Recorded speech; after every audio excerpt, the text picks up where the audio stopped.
Hello, hello. Welcome to the studio, the go-to podcast for creators and entrepreneurs looking to monetize their content and make money online. I'm Abby. I'm Nick. We're your hosts. We help creators turn their ideas into reality by sharing industry insights and bringing on special guests who know the best. On today's session, we have special guest James Foo joining us. Hey, James. Hi, Abby. Thanks for having me. Absolutely. James is a PR strategist, a 2 times best-selling author. He is a global top 1.5% podcast host and the CEO of Imperium Authority.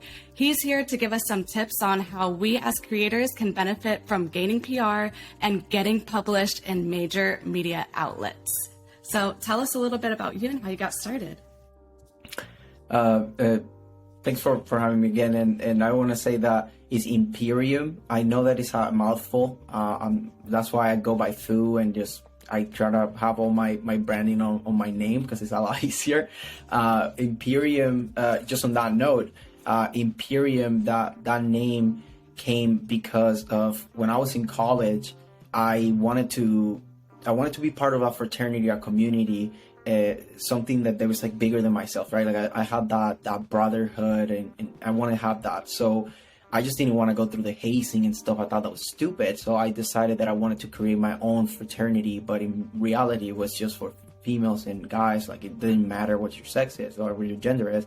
It's more about community and being part of what I call. I'm from Puerto Rico, so my first language is Spanish. So we call it El Imperio, which it translates to empire. And I just wouldn't want to call it empire because it's kind of like everybody says empire. So then I just decided to go with Imperium because I thought it's like, oh, it sounds like Latin. It's like origin. So it sounded, and then it was more unique. And then to find out that then there was another Imperium group that does PR too, but I try to make it as as unique as possible, but it's still there's somebody else in my same industry. But sometimes you can't stop that. And when I did the Imperium, it's because of that, and then the authority part is because that's the biggest part of PR, right? It's just building that authority, creating these things what I call trust indicators, which is when people Google you and they see that first page full of things that they know, like, and trust, right? They see you in Forbes, they see you in magazines, podcasts, like those are trust indicators. That's how I call them, because you feel safer when you see them that, oh, all these people are kind of endorsing it, right? Because if they're getting you in their stage, in their podcast, in just in their publication, in their column, that has to be, like, especially if a lot of people do it, right? Like maybe one you can slip, but if a lot of people are doing it, like, is he fooling that many people, right? So people feel way more safer with that. So that's kind of like it's the story of the name, and that kind of gives you an idea of what I do and why, right? And just to give you more context about the story, like I said, I was originally from Puerto Rico. I got recruited with the Air Force and directly from the island, and that's how I became completely bilingual. I knew English because we're the oldest colony in the world or from the United States, right? And I had a base of English. Like I watched Power Rangers and stuff like that, like cable in Puerto Rico. So that's how I knew a little bit of English in school. But then I really started taking it more seriously of learning English when I was like in 11th grade. And then I started learning with Netflix, subtitles, pausing, Googling, okay, what does this mean? Hearing it, right, how they pronounce it. And then from there, then I decided to use the Air Force as a safe space in a way for me to learn English, because I knew how the space right now is that they don't allow hazing and stuff. Like they're more like, look, we're gonna here to do our job, there's no racism, there's no anything like that. So it was like a safer space for me. So that's why I did that. And then in my last year, after I traveled the world, I went to Syria, Kuwait, Qatar, and Turkey. And after I saw that, and the COVID happened, that Cold War type thing when Iran happened while I was deployed, like I was like, look, if I'm gonna risk my life, I'm gonna do something that I'm way more passionate about. And that's how I started looking for things when I came back from my second deployment, and I had 6 months left on my contract. So I was like, I secured a job in Intel, and I was in Idaho at the time. I secured a job here in Oregon, So then I created this safe space again, right? Like I love creating those safe spaces. It seems like to be like, okay, I can go all in on something, and if I fail, I have a safety net. I have a job lined up. So that's what I did. I opened a company. By doing research, the agency model was something that was really attractive to me because I didn't want to have inventory. I just thinking about buying inventory and holding it, that was like a nightmare in my head. So I wanted to do the service route, and then I've always been passionate about marketing and PR without knowing it in a way. Like I love commercials and this is so clever, or imagine doing this, and looking at things and we're doing it this way, and so I had that growing up. So then when I started educating myself on it, I was like, this is pretty cool. And that's how I opened my agency. I invested in a coaching program to learn about SEO, lead generation, and PR. And PR was the thing that really stood out the most for me. And I decided to commit completely to it. That's why I opened Imperium Authority. And then I quit my job in less than a year of doing it, and being full-time since, been 2 years and 7 months about by now. I have my top 3 clients are 2 8-figure entrepreneurs and 1 9-figure entrepreneur. So, I've been able to get there. Now the challenge is I'm in such high-end rooms with high-end people that now I have to how do I give value to these people that have so much, right? And that's the challenge right now. So that's my journey.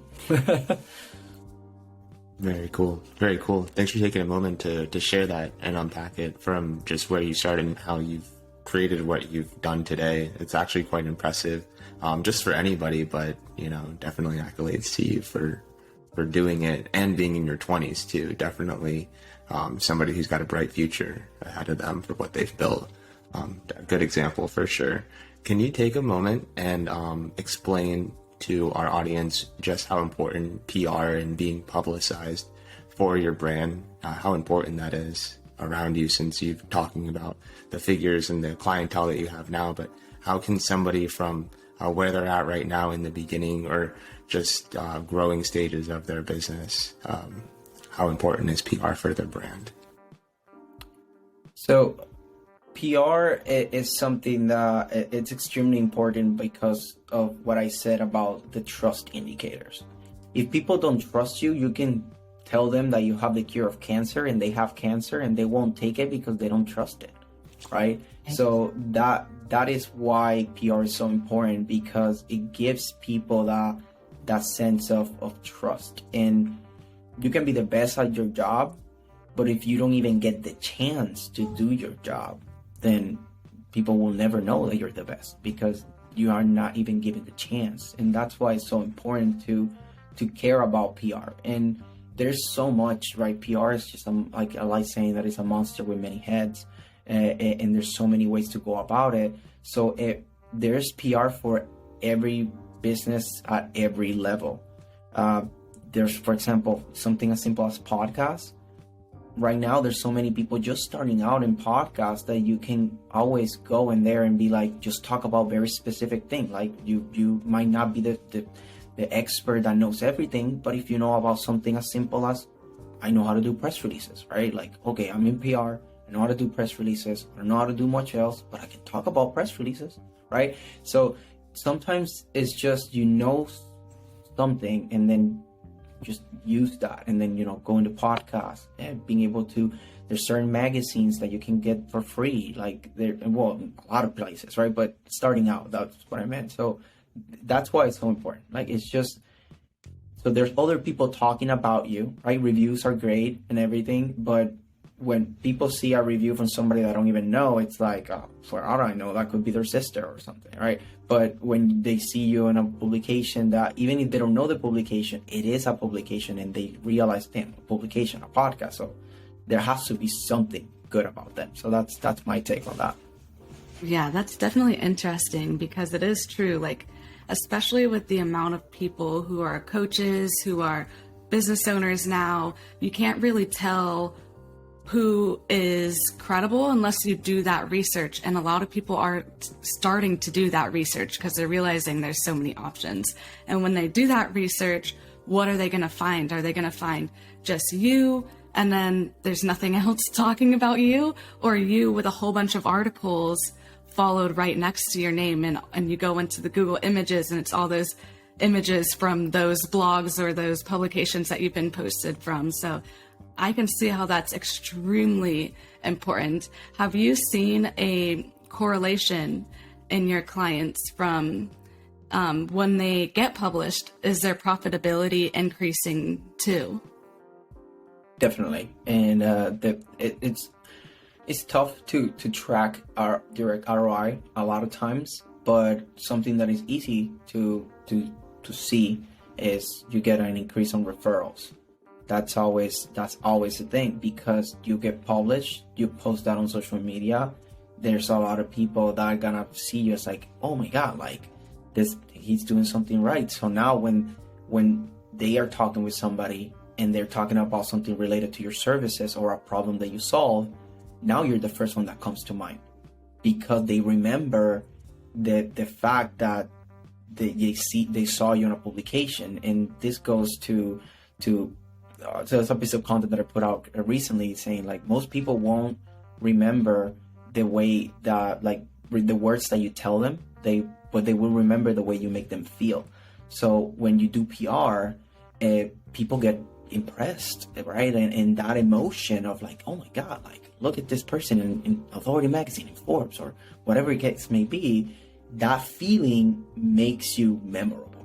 And that's incredibly important, because just think about how many times you thought about somebody that, oh yeah, I met this guy that told me about this, like I don't even remember his name or anything, right? But then if you can attach it to something, then you can really be able to find them easier, because you have a memory attached to a feeling, rather than just like, oh, something that I heard one time, right? That's how I see it.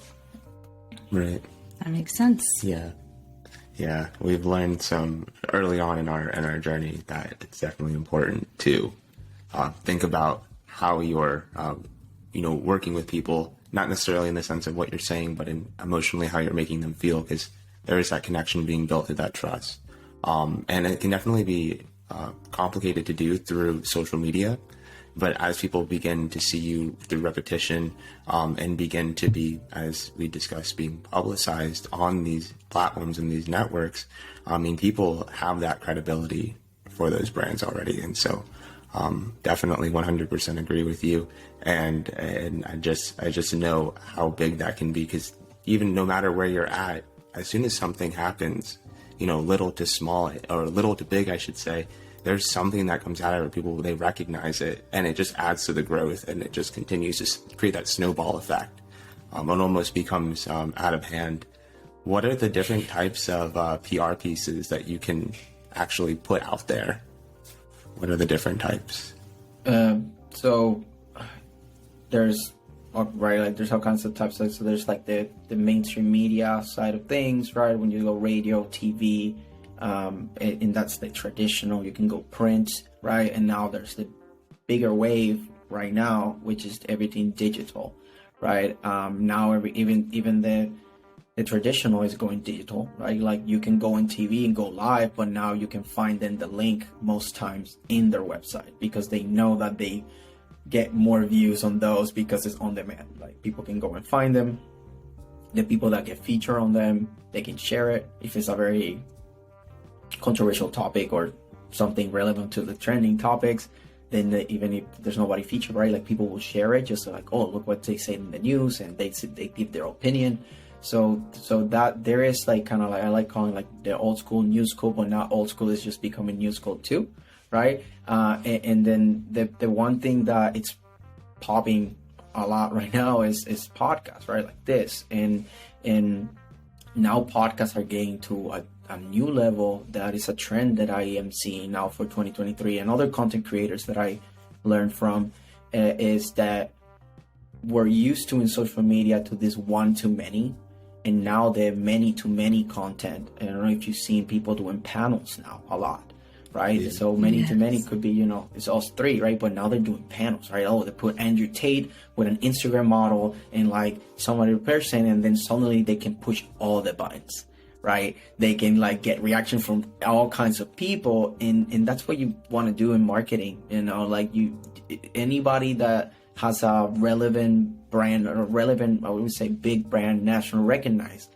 they are pushing somebody's buttons. Like just the way that you don't matter however you see it, there are polarizing to certain audience, and that's why they take it off, because if not, then you're not cutting through the noise. And it's not to like just ridiculize yourself or anything. It's just have your contrarian statements that are like, hey, like, well, like I could go against like paid ads, for example, but in reality, we still use paid ads, but we use them on a very like, we're boosting certain specific, we're targeting for an event, a convention, not as like our main source of leads. So that you see, I can go against paid ads, and then in reality, I still could use them, right? My clients still use them. So it's all about being polarizing, really. That makes sense. It's true. Like the polarizing topics are the ones that make people respond the most. Like if it's a bold statement, you look at the comments and you see a bunch of people agreeing and then just as many people disagreeing, but that's what's creating a buzz around what you're doing and making you known for what you're doing as well. 'Cause it's true. It makes you kind of stick out. And we just want to add to kind of wrap up the all the mediums. One thing that it gets, it's just depending on the strategy. Everything depends on the strategy, right? You want to take control of the first page of Google, then you want to get digital articles that have a high domain authority. So then you can put the keywords that you want.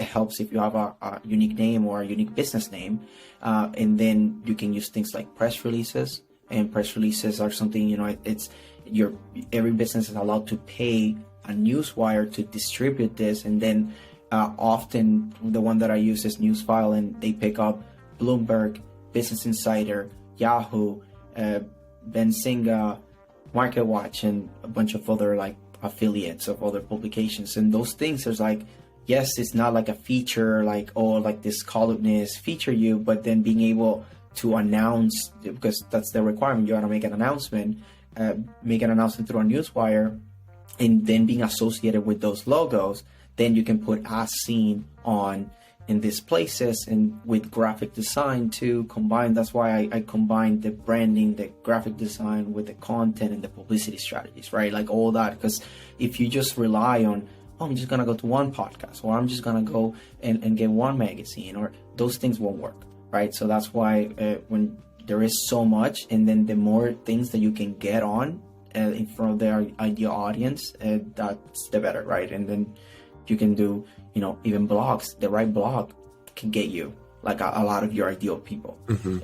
So sometimes you think, blog, it doesn't sound authoritative, but if it's your ideal audience, then it can be very powerful. So there's, so many ways, so many mediums. Even going on Facebook Live, on an Instagram Live could be a way to do PR and leverage other people's platforms. So it's all about how can you leverage other people's platforms, like saying leveraging OPP, like other people's platforms. And that way, just the way that you do it, there's probably new ways coming out now with the metaverse and stuff. That's gonna be another PR. Oh, virtual stage in the metaverse, right? So there's so many mediums that it's just a matter of the right strategy. That makes sense. So for somebody who is going to get them self-published and they accomplish that, how would you recommend, like, yes, they just got out there, but now how does their social media look? So how can you optimize your social media or what you have going so that when you do get that PR blast and people do click through to you, you look professional? So that goes back to the graphic design part, right? So just to kind of attach all this together, my tagline is empowering ideas into movements. And the reason that I picked that is because I don't want to focus on press moments, and nobody should. I mean, obviously one moment equals, a lot of things, but you shouldn't focus on like, oh, I got this, I'm good, right? It's a compilation of things. So the three pillars that I see, or that I like educating about for starting a movement, is that you have to become relatable, have a clear mission and a vision, right? But then I translate those into the being relatable is having a brand that it's recognizable. It doesn't have to be the perfect name or the perfect logo, but something that people can remember, and a story attached to it that people can relate to, and it stands for something bigger than any individual, right? Because you don't want to be like, oh, this godlike figure and everybody's following him or her, but more like there's a movement, right? There's something bigger that people are following. So for example, one of my clients, David A. Perez, he's very big into like his name, like davidaperez.com, David A. Perez, but he has his movement called Build Your Own Economy. That's the name of his book. That's the name that he uses to really get people behind something bigger than himself. And that's a great thing. Another thing is that the other pillar is content. So in content is when you like do have you become, the idea is to become digitally omnipresent, and that not only for awareness to show up and tell your story, educate people, add value, but also, so like you said, when people go into you, they're Googling you, they're checking out, like they see way more, right? That they see graphic design that is on brand. They see content that they can go and educate themselves, get to know you. And it's not just like, oh, well, I was featured there one time. I didn't post it anywhere. I didn't do graphic design about it, right? Because then you lose the value, right? If you're not leveraging, then you're losing the value. And the last thing will be, of the three pillars for the movement, is the publicity strategies. That's where you come with the authority. Leveraging other people's platforms, like I said. And when you attach those things together, that's when you become relatable. You have a clear mission, and then you have that vision, right? Because in PR, you're kind of talking about not only what's happening right now, but where you're going, right? Because that's the best type of content. That's where experts really can shine. Like a thought leader won't be just talking about right now.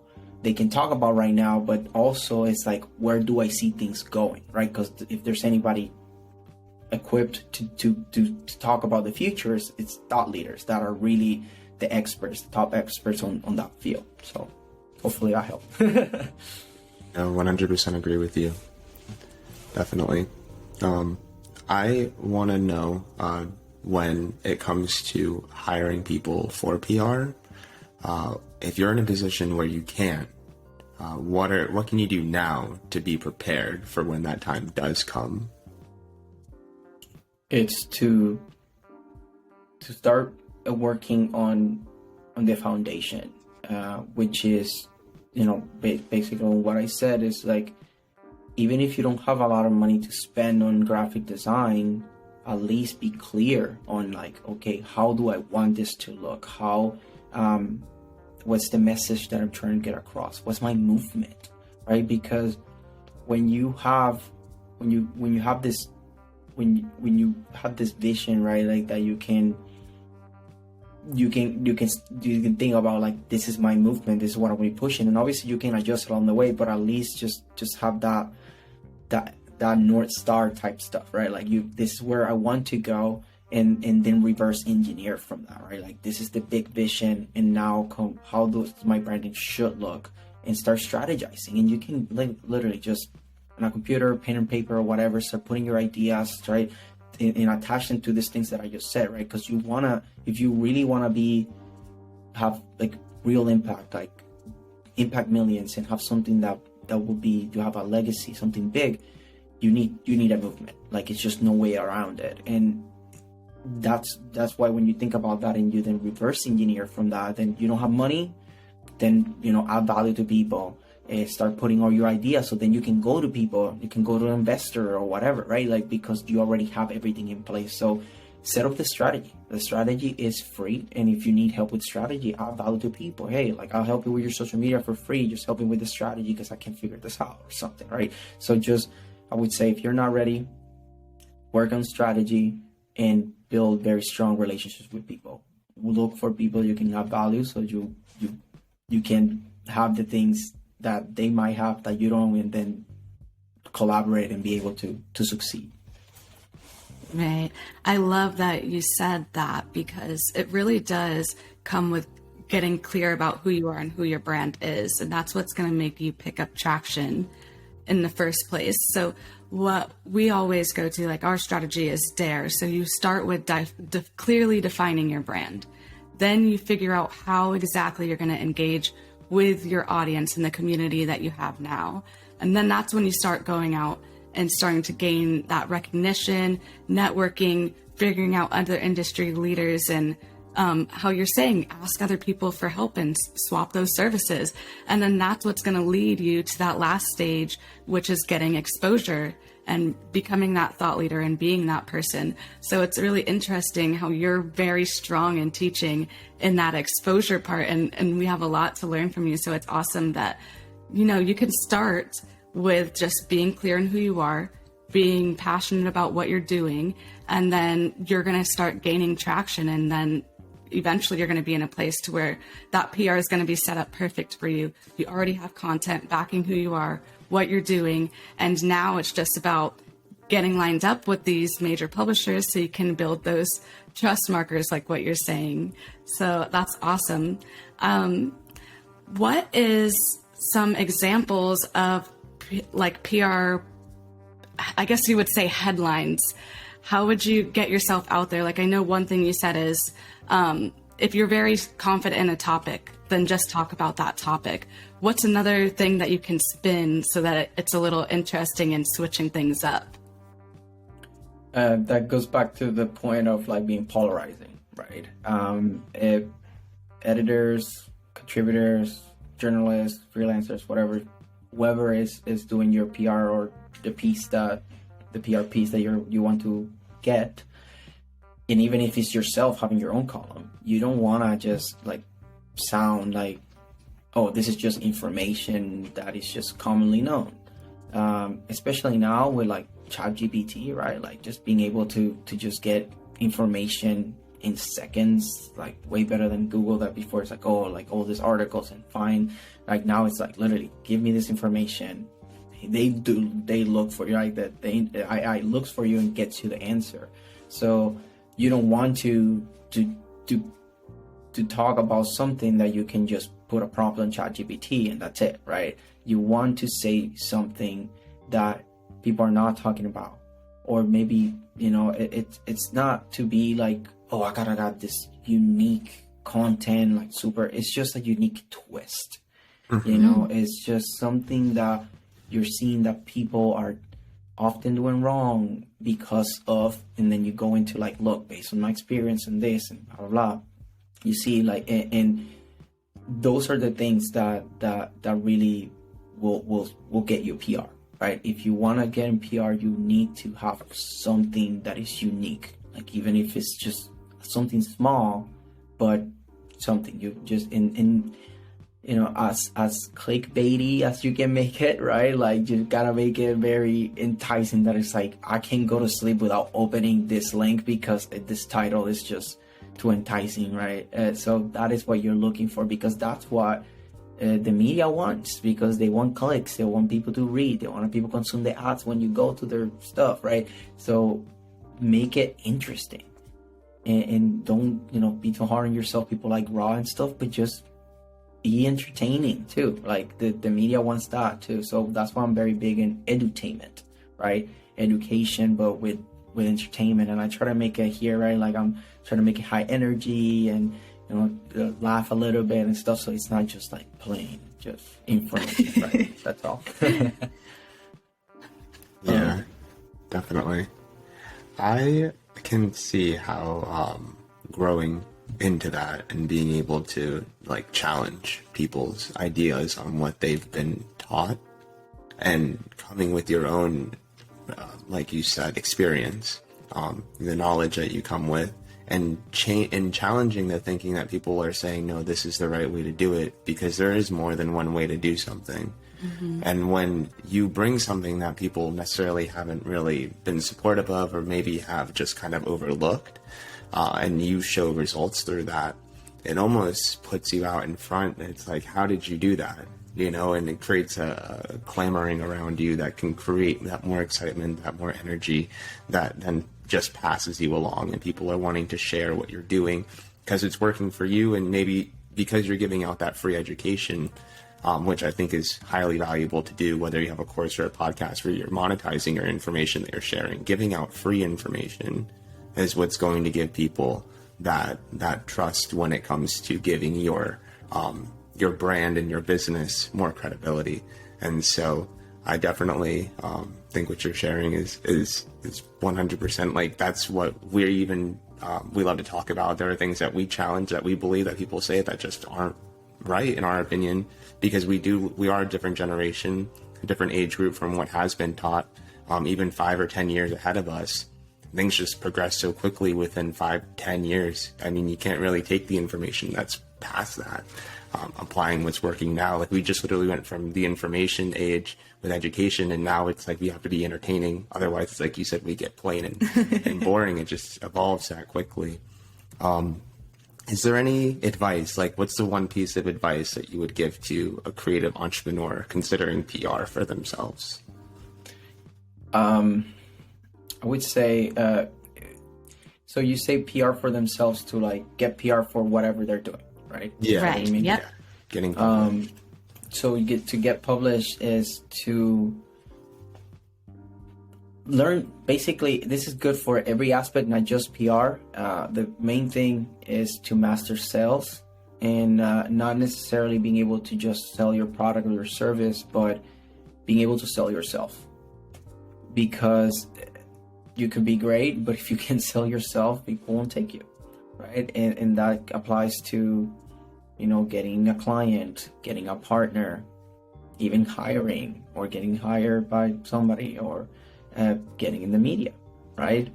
You have to be able to sell yourself. And it's not to, come this with fake confidence or anything. Like, confidence should get built by evidence.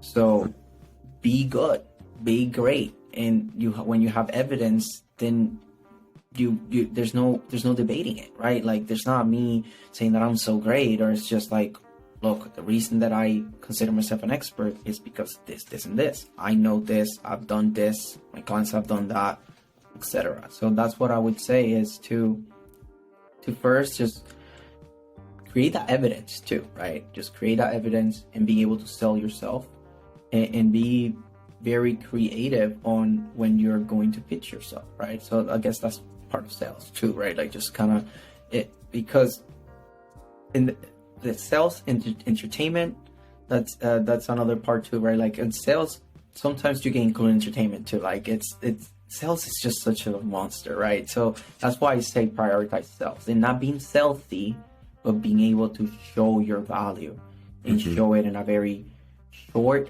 matter, but very precise, very punchy, no fillers. That's what people want. That's why short video right now is it's popping, because you can edit it and like remove all fluff, and it's just value, right? And it's tough though. It's tough to find like that hook and to find that perfect title. It's not gonna be easy. I mean, if it's easy, everybody would do it, right? So if you want to get published in a publication, especially if you're going for national media, you're going to Forbes, you're going to everything, if it's hard to get smaller stuff, it's gonna be extra hard, right? So you gotta be extra creative and extra good at selling yourself and using the right words. So that's what I would say. Nice. Thank This you. is incredible. Yeah. Yeah, so I think that is a lot of information for our listeners to unpack. I am so excited about this episode. We're definitely going to have to re-listen to this again. We learned all about the importance of PR and how this is going to help you get ahead as a creative entrepreneur and put yourself out there as different than the rest of everyone, with truth and evidence and credibility to back you up from these other media publications. So thank you, James, for coming on and sharing with us. I would love for people to be able to find you. So share, what's your links? Where can people find you? My easiest way to find me, I have the same username everywhere, which is James L, as in Louis, Foo, Foo. That's just the best way. You put James L Foo in Google, you find all my stuff. All my links, my Instagram, my LinkedIn, everything is under that name. You can also put just my full name, James Foo Torres. So that I'll dominate also in Google, and I'm the only James Foo Torres too. Like you can in any social media, you're not gonna find another James Foo Torres. So that's what I would say. Just find me like that way. I'm very easy to reach through DMs on Instagram, for example. Send me a connection request on LinkedIn, or the friend request on Facebook is a little harder because I have so many friend requests there, and it's a little harder. So just try to focus on Instagram and LinkedIn. Perfect. Okay, awesome. Thank you, James. Appreciate your time. Thank you for coming onto the studio. And the information and the insight that you shared is definitely invaluable for the time that you have done to create this experience for yourself, to even share just a fraction of what you have to offer. So thank you once again. And we look forward to speaking with you again, possibly in the future, and working together. It's been a pleasure. So thank you. Absolutely. Yeah. That's all for this session of the studio. We'll see you next time.